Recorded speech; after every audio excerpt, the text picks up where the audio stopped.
आज़ादी से लेकर अब तक भारत के सभी विदेश मंत्री। नंबर 29 पर आते हैं जवाहरलाल नेहरू जी। 1947 से 1966 तक देश नया था और विदेश मंत्रालय की कुर्सी भी नई थी। नेहरू जी ने सोचा, जब देश का स्टीयरिंग मेरे हाथ में है तो विदेश नीति का गियर भी मैं ही बदलूंगा। 17 साल तक प्रधानमंत्री भी रहे और विदेश मंत्री भी। गुटनिरपेक्षता का ऐसा झंडा गाड़ा कि ना अमेरिका की गोद में बैठे ना सोवियत संघ की पाली में गए। लेकिन 1962 में चीन ने ऐसा कच्चा दिया कि हिंदी चीनी भाई भाई का नारा हवा में उड़ गया। फिर भी भारतीय कूटनीति की नींव इन्होंने ही रखी। नंबर 28 पर आते हैं गुलजारी लाल नंदा जी। 1964 में नेहरू जी के जाने के बाद सिर्फ 13 दिन के लिए कार्यवाहक विदेश मंत्री बने। इतना कम वक्त मिला कि बेचारों को विदेश मंत्रालय की चाय पीने की भी फुर्सत से टाइम नहीं मिला। देश सदमे में था और नंदा जी बस खाली पड़ी कुर्सी को संभालने का फर्ज निभा रहे थे। कोई नई विदेश नीति नहीं, बस 13 दिन की काम चलाओ ड्यूटी। नंबर 27 पर आते हैं लाल बहादुर शास्त्री जी। कद छोटा लेकिन जिगरा लोहे का। 1964 में जब प्रधानमंत्री बने तो विदेश मंत्रालय का जिम्मा भी थोड़े समय के लिए खुद रखा। पड़ोसी सोच रहा था कि भारत कमजोर हो चुका है, लेकिन शास्त्री जी ने जय जवान जय किसान का ऐसा नारा दिया कि दुश्मन के घर में हलचल मच गई।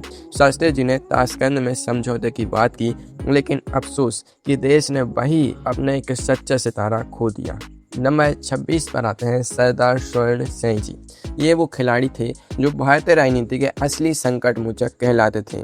2 अलग अलग दौर में विदेश मंत्री रहे, 1964 से 1966 और फिर 1970 से 1974। 1971 में जब बांग्लादेश बना और पाकिस्तान के 2 टुकड़े हुए, तब पर्दे के पीछे कूटनीति का असली पासा स्वर्ण सिंह जी ने ही फेंका था। संयुक्त राष्ट्र संघ में जाकर अमेरिका और चीन की बोलती बंद करवा दी। सदे हुए राजनेता, कम बोलना और सही निशाने पर तीर मारना इनकी खासियत थी। नंबर 25 पर आते हैं MC छागला जी।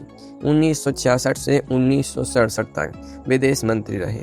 मूल रूप से जज आदमी थे तो कूटनीति में भी कानून की किताब लेकर बैठ गए। 1965 की जंग के बाद जब भारत को अपनी बात दुनिया के सामने रखनी थी, तब छागला जी ने संयुक्त राष्ट्र में पाकिस्तान के झूठ का ऐसा कचरा किया कि दुनिया देखती रह गई।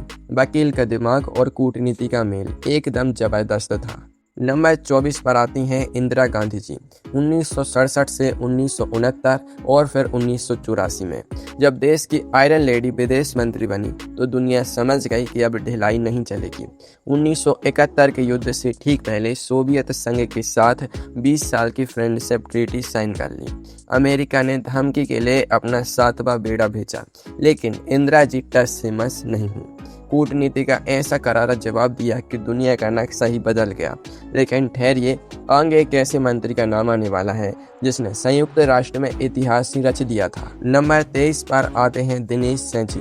2 बार विदेश मंत्री बने, 1969 से 1970 और फिर 1993 से 1995। राजा रजवाड़ी खानदान से आते थे, इसलिए बातचीत में नफासत कूट कूट कर भरी थी। इंदिरा गांधी जी के बेहद खास थे। इन्होंने भारत की गुटनिरपेक्ष नीति को और धार दी, विदेश दौरों में भारत का झंडा बुलंद रखा और सोवियत संघ के साथ रिश्तों को नया मोड़ दिया। नंबर 22 पर आते हैं भाई बी चौहान जी। 1974 से 1977 तक विदेश मंत्री रहे। ये वो दौर था जब भारत ने 1974 में पोखरण में पहला परमाणु परीक्षण किया था। पूरी दुनिया में भूचाल आ गया था, अमेरिका लाल पीला हो रहा था। ऐसे खतरनाक माहौल में चौहान जी ने कूटनीति की ऐसी ढाल बनाई कि भारत पर दुनिया कोई बड़ा बैन नहीं लगा पाई। संकट के समय में महाराष्ट्र के कद्दावर नेता ने देश की लाज बचा ली। नंबर 21 पर आते हैं अटल बिहारी वाजपेयी जी।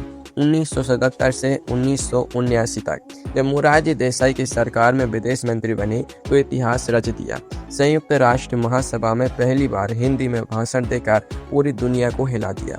पड़ोसी देशों, खास तौर पर चीन और पाकिस्तान के साथ रिश्ते सुधारने की पहली ईमानदार कोशिश अटल जी ने की थी। उनकी आवाज में वो जादू था कि दुश्मन भी मुरीद हो जाते थे। नंबर 20 पर आते हैं श्याम नंदन प्रसाद मिश्र जी। 1979 से 1980 के बीच केवल कुछ महीनों के लिए चौधरी चरण सिंह जी की सरकार में ये विदेश मंत्री बने। सरकार खुद बैसाखियों पर थी तो मिश्र जी को अपनी कूटनीति दिखाने का पूरा मौका ही नहीं मिला। बस जैसे तैसे कुर्सी संभाली, दौर बदला और सरकार गिर गई। राजनीति की अनिश्चितता का इससे सटीक उदाहरण और कहीं नहीं मिलेगा। नंबर 19 पर आते हैं पीवी नरसिम्हा राव जी। 1980 से 1984, फिर 1988 और 1992 में 17 भाषाएं बोलने वाले इस मौन क्रांतिकारी को भारतीय राजनीति का चाणक्य कहा जाता था। जब दुनिया गुटनिरपेक्षता से बाहर निकल रही थी, तब नरसिम्हा राव जी ने लुक ईस्ट पॉलिसी की नींव रखी। चुपचाप काम करना और बिना ढिंढोरा पीटे अपनी बात मनवा लेना इनकी सबसे बड़ी ताकत थी। नंबर 18 पर आते हैं राजीव गांधी जी। 1984 से 1985 और 1987 से 1988 तक प्रधानमंत्री रहते हुए विदेश मंत्रालय अपने ही पास रखा। युवा सोच और मॉडर्न विजन। राजीव जी ने चीन का ऐतिहासिक दौरा किया और माओ के देश के साथ बर्फ पिघलाने की शुरुआत की। श्रीलंका में शांति सेना भेजने का फैसला भी इन्हीं के दौर में हुआ, जो बाद में भारी राजनीतिक विवाद का कारण बना, पर विदेशी मंचों पर भारत की एक आधुनिक तस्वीर पेश की। नंबर 17 पर आते हैं बलीराम भगत जी। 1985 से 1988 तक सिर्फ 6 महीने के लिए विदेश मंत्री रहे। राजीव जी की कैबिनेट में फेरबदल की आंधी आई और भगत जी को विदेश मंत्री का ताज मिल गया। इतने कम समय में वो बस चालू फाइलों को निपटाते रहे और कूटनीति का कोई बड़ा कारनामा करने से पहले ही कुर्सी बदल गई। लेकिन रुके, आगे एक ऐसे नेता का नाम आने वाला है जिसने गल्फ वॉर के दौरान ऐसा कदम उठाया कि पूरी दुनिया देखती रह गई। नंबर 16 पर आते हैं पी शिवशंकर जी। 1986 में कुछ महीने के लिए विदेश मंत्री बने। हैदराबाद के बड़े वकील और जज रहे शिवशंकर जी को कानून की बारीक समझ थी। इन्होंने राष्ट्रमंडल देशों और गुटनिरपेक्ष आंदोलन में भारत की आवाज बुलंद की, लेकिन राजनीति के शतरंज पर यह भी एक छोटी पारी ही खेल पाए। नंबर 15 पर आते हैं नारायण दत्त तिवारी जी। 1986 से 1987 तक विदेश मंत्री रहे। एनडी तिवारी जी राजनीति के ऐसे 12मासी खिलाड़ी थे जिन्हें जो भी मंत्रालय मिला उन्होंने अपनी छाप छोड़ी। विदेश मंत्री रहते हुए इन्होंने गुटनिरपेक्ष देशों के साथ भारत के व्यापारिक रिश्तों को मजबूत करने पर जोर दिया। उनकी मीठी बातें और कूटनीतिक व्यवहार हमेशा चर्चा में रहता था। नंबर 14 पर आते हैं बीपी सिंह जी। 1989 में जब प्रधानमंत्री बने तो शुरुआती कुछ दिनों तक विदेश मंत्रालय का प्रभार अपने पास रखा।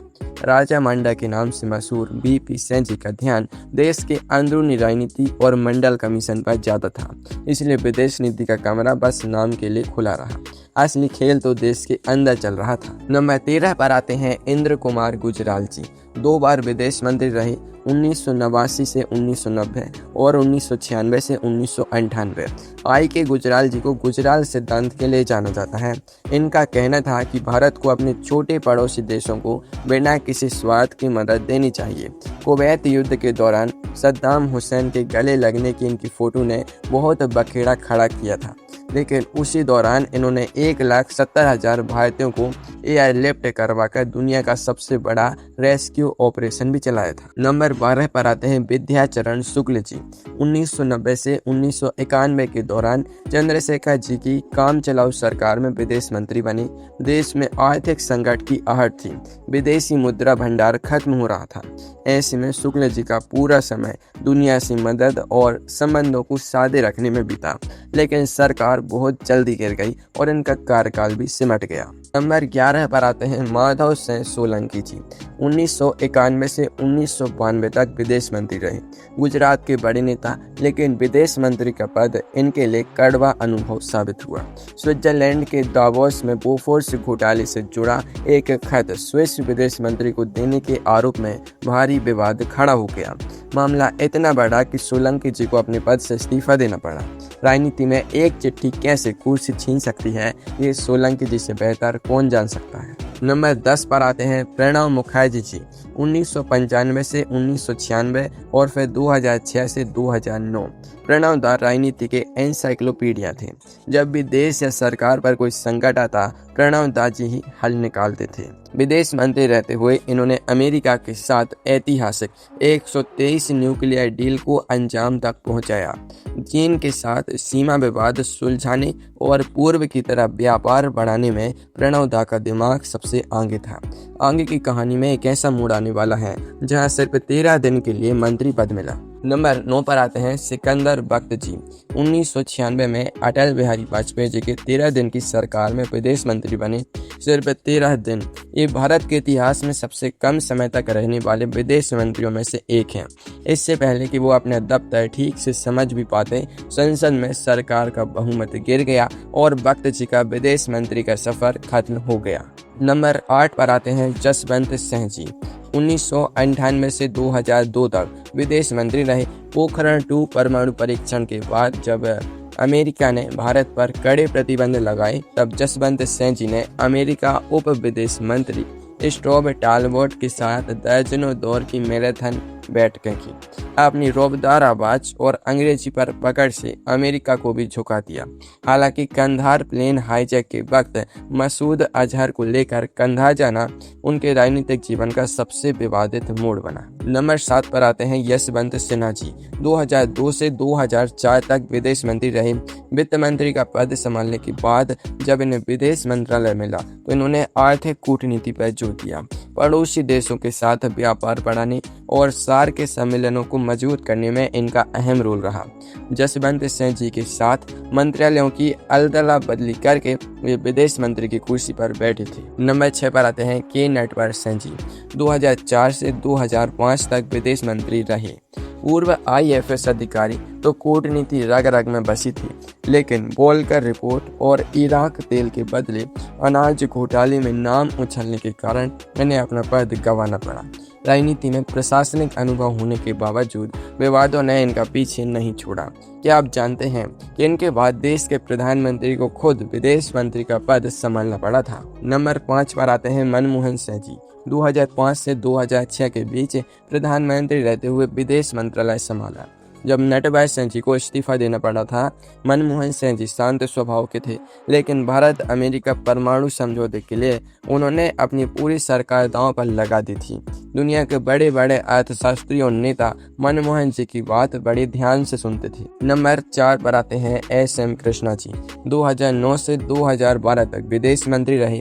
कर्नाटक के पूर्व मुख्यमंत्री, हमेशा टिप टॉप और सूट बूट में रहने वाले नेता। संयुक्त राष्ट्र संघ में भाषण देते वक्त गलती से पुर्तगाली के विदेश मंत्री का भाषण पढ़ दिया था, जिससे काफी फजीहत हुई थी। हालांकि इनके दौर में भारत ने कई देशों के साथ अपने रणनीतिक रिश्ते मजबूत किए। नंबर 3 पर आते हैं सलमान खुर्शीद जी। 2012 से 2014 तक UPA 2 सरकार में विदेश मंत्री रहे। जाने माने वकील और बेहतरीन वक्ता। इनके दौर में चीन के साथ सीमा पर तनातनी की घटनाएं बढ़ी। चीनी सैनिकों की लद्दाख में घुसपैठ पर इनका बयान कि दाग धब्बे तो आते रहते हैं काफी विवादों में रहा। कूटनीति के मोर्चे पर TV डिबेट्स में अपनी बात मजबूती से रखते थे। नंबर 2 पर आती हैं सुषमा स्वराज जी। 2014 से 2019 तक विदेश मंत्री रही।